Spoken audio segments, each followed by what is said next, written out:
হচ্ছে কি সেই সম্বন্ধে আমাদেরকে জ্ঞান লাভ করতে হবে।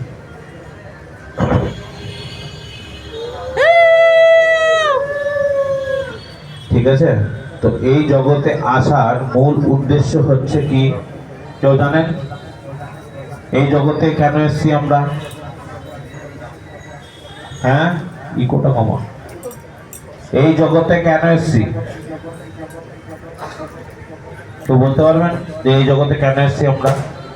আমার কেন এই জীবন জন্ম হয়েছে? মনুষ্য জীবন কেন আমরা পেয়েছি? অন্য কোনো জীবনও তো পেতে পেতাম, কিন্তু মনুষ্য জীবনটাই কেন পেয়েছি? ভালো কর্ম করার জন্য। আর কেউ? হ্যাঁ, সেটা তো আপনি জানেন, আর অন্য কেউ কি জানে? কৃষ্ণ নাম চর্চা করার জন্য। আর কেউ কিছু বলবেন?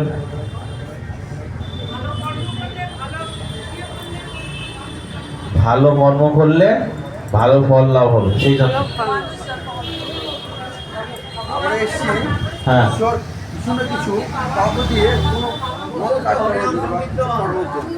কিছু কর্ম করার জন্য। তো হ্যাঁ, ভগবানকে ডাকতে পারে। সে তো পশুটাও তো বিভিন্ন ভাবে ইশারা দিয়ে ডাকে, ডাকে কিনা? হাতি গজেন্দ্র সে পশু ছিল, সে ভগবানকে ডেকে নারায়ণকে লাভ করলো। কিভাবে লাভ করলো বলুন? এই জগতে এসেছি এই কারণে বলছে, প্রথমে ভাগবত প্রথমে বলা আছে ওং নমো ভগবতে বাসুদেবায়। সবাই বলুন ওং নমো ভগবতে বাসুদেবায়। ওং নমো ভগবতে বাসুদেবায়। বলছে জন্ময় আদি অশ্ব যত অন্যাদ ইতর চ অর্থেশ অভিজ্ঞ সরা তেনে ব্রহ্ম আদি কবয়ে মুচ্ছন্তি যৎ সূরয় তেজো বারি মিদম যথা যাত্রীতি স্বর্গ মেশা ধাম নাম সেন সদা নিরস্ত কুমুকুম সত্যম পরম ধীমহি।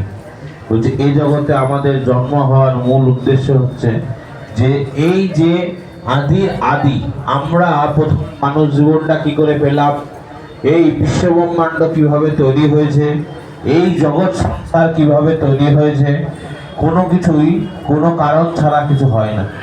তো এই জগতে বিশ্ব ব্রহ্মাণ্ড কিভাবে তৈরি হলো, এই জগৎ সংসারটা কিভাবে তৈরি হলো, তার মূল রহস্য ভাগবতমের প্রথম শ্লোকে দেওয়া হয়েছে।